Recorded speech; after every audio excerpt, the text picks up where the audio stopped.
রাজ্যের প্রশাসনিক ভবন নবান্ন, সেই নবান্নে ঢিলছোড়ার দূরত্বে শিবপুরে অমৃকা ঘোষাল লেনে এবার ফাঁকা বাড়ি থেকে দুঃসাহসী চুরির ঘটনা ঘটল। গতকাল শনিবার এই ঘটনা জানাজানি হয়। হাওড়া চ্যাটার্জিয়ার থানা পুলিশ ঘটনাস্থলে আসে। চুরি হওয়া ঘটনার তদন্ত শুরু করেছে।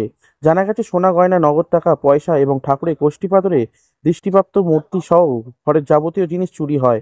আনুমানিক চুরির পরিমাণ প্রায় 10 থেকে 12 লক্ষ টাকা। পরিবারের গৃহকর্তা প্রবীর মুখার্জি এবং তার স্ত্রী গিয়েছিলেন চেন্নাইতে ছেলের বাড়ি। গত 3-4 মাস সেখানেই ছিলেন।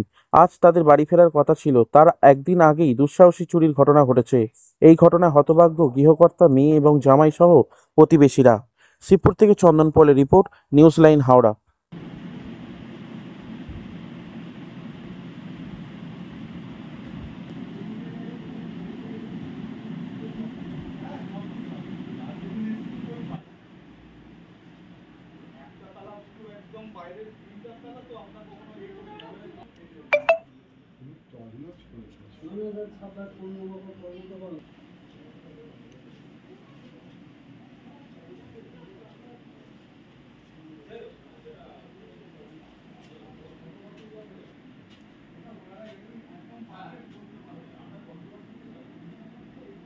ঘটনাটা ঘটেছে আমাদের শ্বশুর বাড়িতে। আমরা কালকে, আজকে শ্বশুর শাশুড়ি আসছেন, আমরা কালকে এখানে পরিষ্কারের জন্য এখানে এসে দেখি সব তছনছ, সমস্ত কিছু চুরি গেছে। সোনা গয়না, টাকা পয়সা, এমনকি নতুন জামা কাপড়, সমস্ত কিছু, এমনকি ঠাকুর পর্যন্ত বাদ দেয়নি, সমস্ত কিছু চুরি গেছে। আমরা এখানে সিরিয়াসলি খুব সিকিউরিটির অভাব বোধ করছি। সামনেই নবান্ন, ম্যাক্সিমাম 50 মিটার হবে, এর বেশি হবে না। তার মধ্যে ঢিল ছোড়া দূরত্বে এইরকম ঘটনা, আমরা প্রচন্ড সিকিউরিটির অভাব বোধ করছি। চুরির পরিমাণটা কতটা? তাও আমরা আনুমানিক বোধ করি প্রায় 10 লাখ টাকার কাছাকাছি। মোটামুটি সোনার গহনাই প্রায় 6-7 লাখ টাকা। আমার শাশুড়ির সোনার গহনার বিয়ের, আমার শালার বউয়ের সোনার গহনা, সমস্ত কিছু, প্লাস টাকা মোটামুটি, মানে আমার শাশুড়ি জমিয়ে রাখা টাকা পয়সা যেগুলো, সবই জমিয়ে রাখতেন বাড়িতেই। মোটামুটি ধরে রাখুন 1 লাখ টাকার উপর টাকা পয়সা।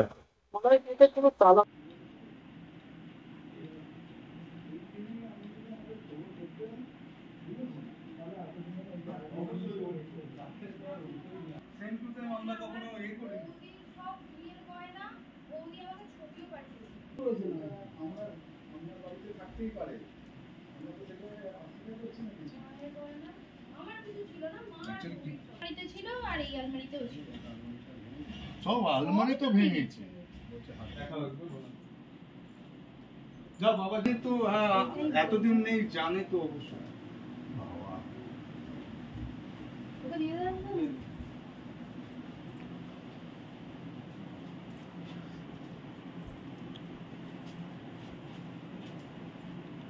তো প্রপার একদম এভাবে বলাটা সম্ভব না। কাগজপত্র কি গেছে, দলিলও চলে গেছে কিনা আমরা জানি না। বাবা মা না এলে অতটা ডিটেইলস কেউ বলতে পারবে না। হয়েছে বলতে, আমার মার্চ মাসে বিয়ে হয়েছে। আমার দাদা থাকে চেন্নাইতে। এবার দাদার কাছে আমার মা বাবা ওখানে এই 17ই জুন এই বছর তো ওখানে গেছিল।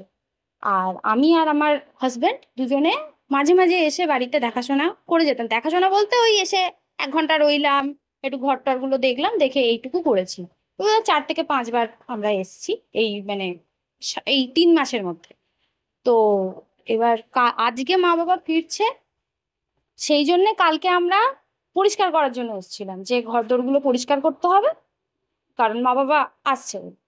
তো আমি আর আমার হাজব্যান্ড ঢুকে দেখি যে বাইরের তালা যেরকম সেরকম, সেই তালা আমরা খুলেছি। সেই তালা খুলে ঢুকে বাইরে যে বড় গেট, তাতেও 2টো তালা, সেটাও ঠিকঠাক, সেটাও আমরাই খুলেছি।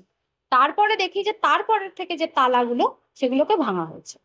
প্রত্যেকটা তালা ভাঙা হয়েছে। আর যেগুলো তালা ভাঙতে পারেনি, পুরো ছিটকিনি থেকে উগড়ে দিয়েছে।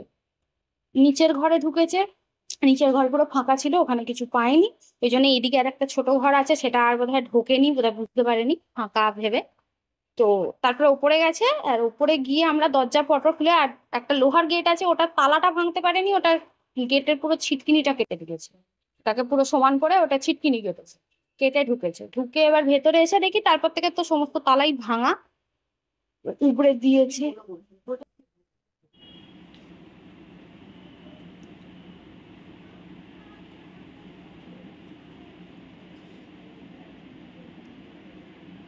বাবাকে ফোন করি।